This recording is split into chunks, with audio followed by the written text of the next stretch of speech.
You're hunched over your laptop, the soft hum of the fan blending with the quiet of your home office.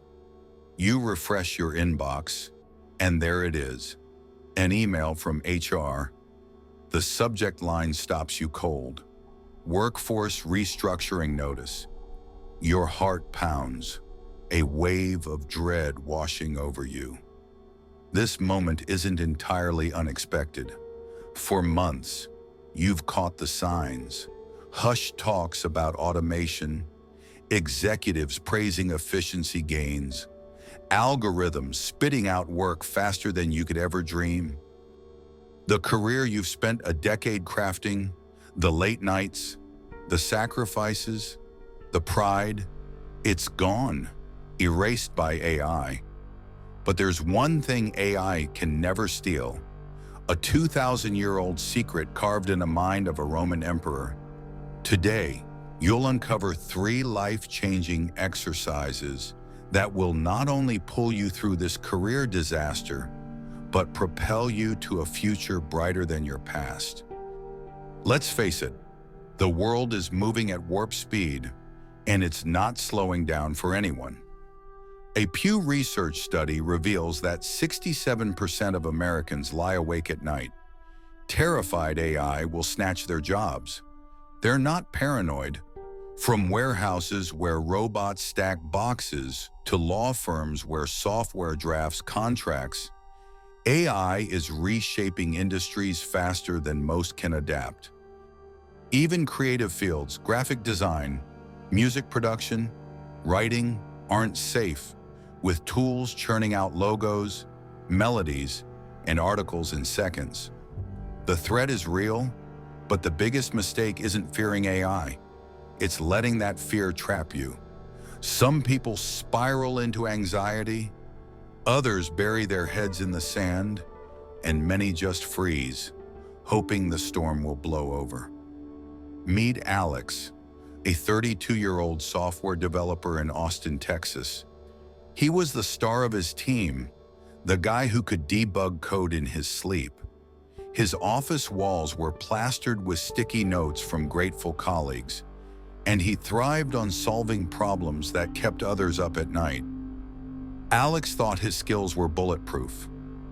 Then, one gray morning, an email from his manager changed everything. The company had rolled out an AI that could write cleaner code 10 times faster with 0 errors, all while Alex was still sipping his first coffee. That night, he sat in his apartment, the neon pulse of Austin's tech skyline flickering through his blinds. He opened his LinkedIn profile, staring at a decade of projects and endorsements, and a chilling thought hit him.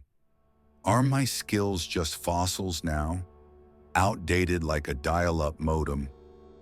You might know that feeling. Maybe you're a marketer watching AI craft ad campaigns in minutes. Maybe you're a teacher seeing chatbots tutor students with eerie precision. Or maybe you're just someone who's poured everything into a career, only to wonder if the ground beneath you is crumbling. The world feels like it's moving on without you, and it's easy to ask, am I the next Alex? Is there still a place for me out there? The answer is yes, but only if you're ready to fight for it. Let's travel back to the year 170 AD, a time when the Roman Empire was on its knees. Marcus Aurelius, the emperor, wasn't just leading a nation, he was wrestling with a cascade of crises.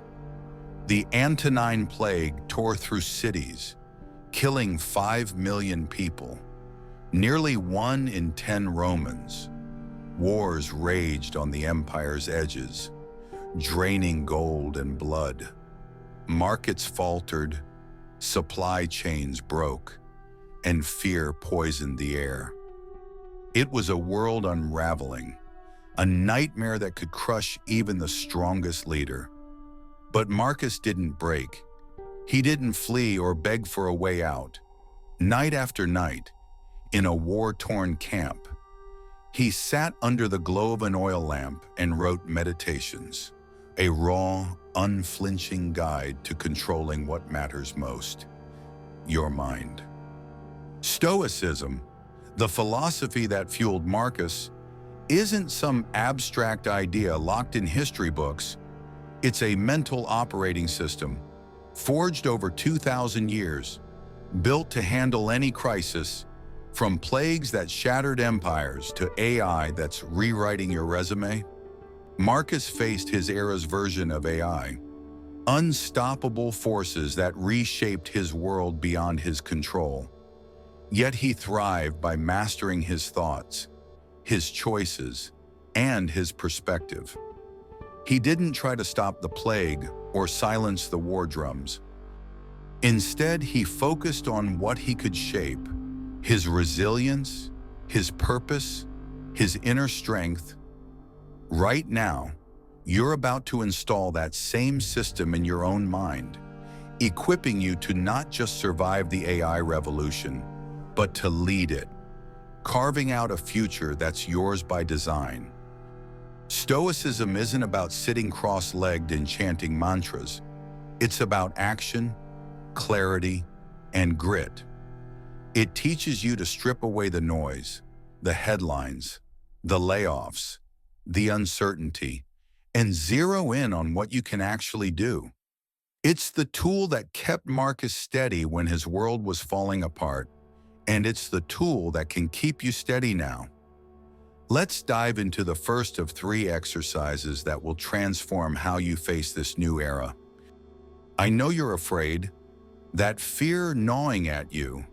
It's normal, it's human, but it's also a gift, a raw energy you can harness if you're brave enough. The Romans called this exercise Premeditatio Malorum, meaning practicing pain before it strikes. It's like running a dress rehearsal for your worst fears. So when the curtain rises, you're not caught off guard. Think of it as stress testing your life, preparing you to handle whatever comes. Here's how you make it work. Every morning, find 3 minutes. Sit somewhere quiet, maybe at your dining table with a steaming mug of coffee, or on your couch before the day's chaos begins. Close your eyes and picture this. You open your email, and there's a message from HR. It's blunt. Your role has been eliminated, effective today.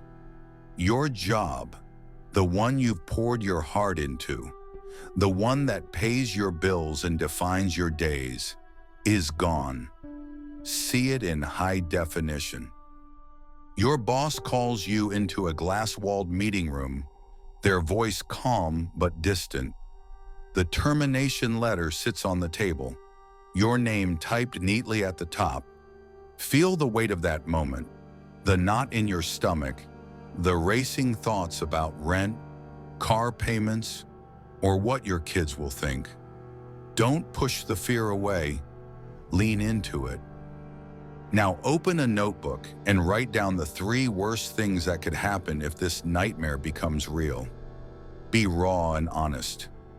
Maybe you'd have to move back in with your parents, swallowing your pride. Maybe you'd watch your savings dwindle, wondering how you'll afford groceries. Maybe you'd feel like a failure, stripped of the identity you've built over years of grinding. Let those fears spill onto the page. But here's where the magic happens.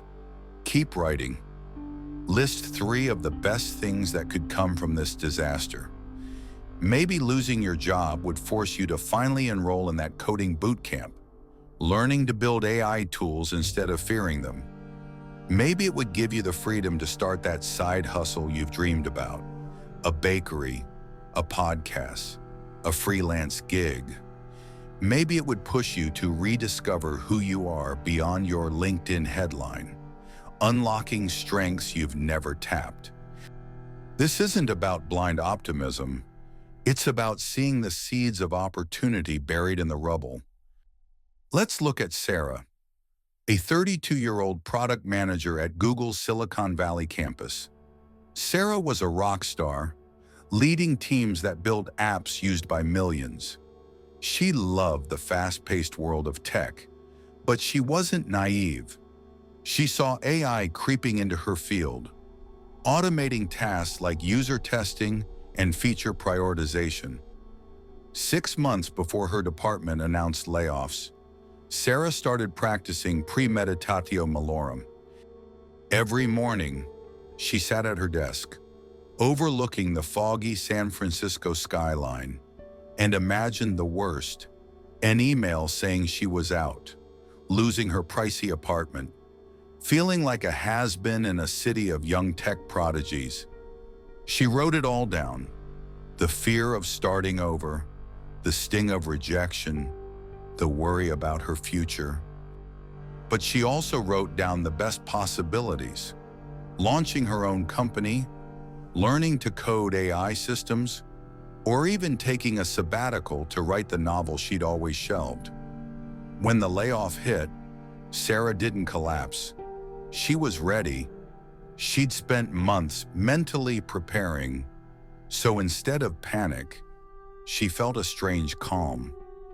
Within 3 months, she launched an AI-driven consulting firm, helping businesses integrate smart tools while keeping the human touch. Today, her startup has 12 employees, and she's earning more than her Google salary. Sarah didn't just survive, she turned her fear into a springboard. Are you ready to face your fears like Sarah? Can you look at your worst-case scenario and find the hidden gold? Now let's move to the second exercise, one that cuts through the chaos like a laser. Imagine your career as a simple spreadsheet with just 2 columns: things you can control and things you can't control. When you scroll through X and see a post shouting, AI will wipe out 40% of jobs by 2035, pause and ask, which column does this go in? You can't stop AI from evolving. You can't block your company from buying software that slashes payroll. You can't rewrite the rules of an economy that's racing toward automation. Those belong in the can't control column, and obsessing over them is like yelling at a hurricane to change course.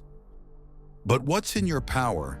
You can control your learning, maybe signing up for an online course in data analytics or public speaking. You can control your relationships, reaching out to a mentor, joining a professional group, or grabbing coffee with someone who inspires you.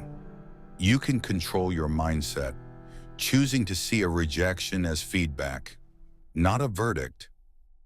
For anything in the can't control column, grab a pen and write down the words of Epictetus, a Stoic philosopher who faced his own share of hardship. This is not my problem. Say it out loud. Let it sink in. This is not my problem.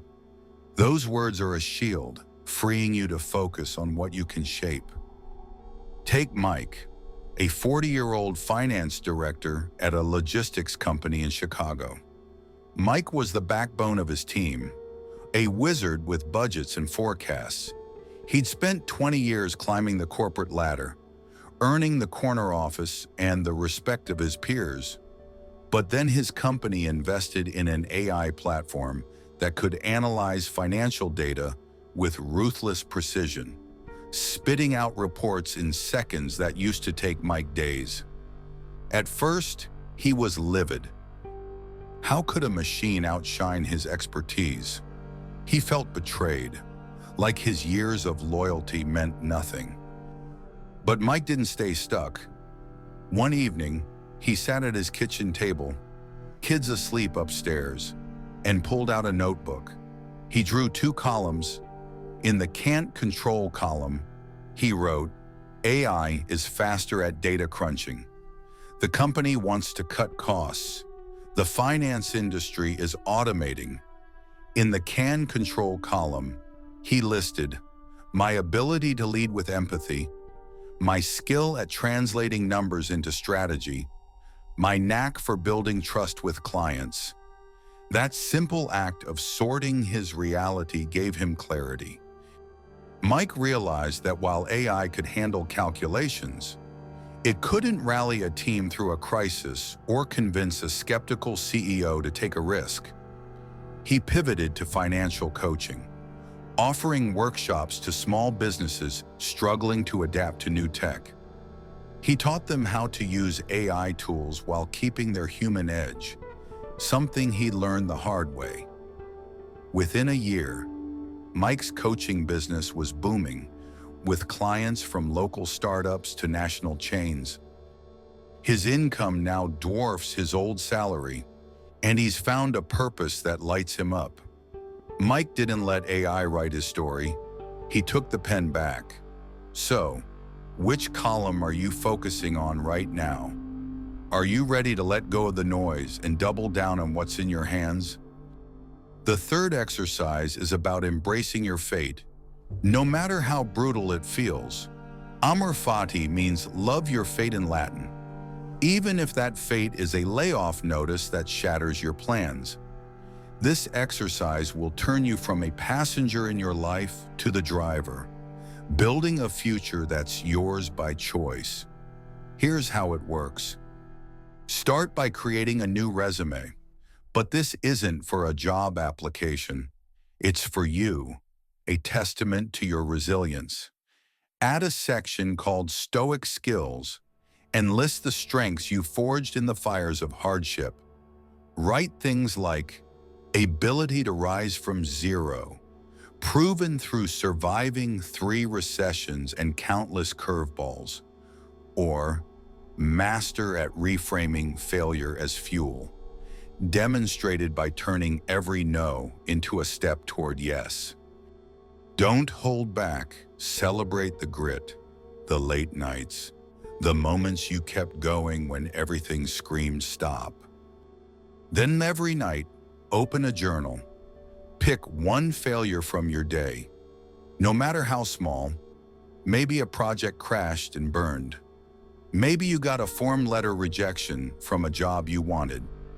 Maybe you just felt like you're falling behind in a world that's sprinting ahead. Write it down. Name the pain.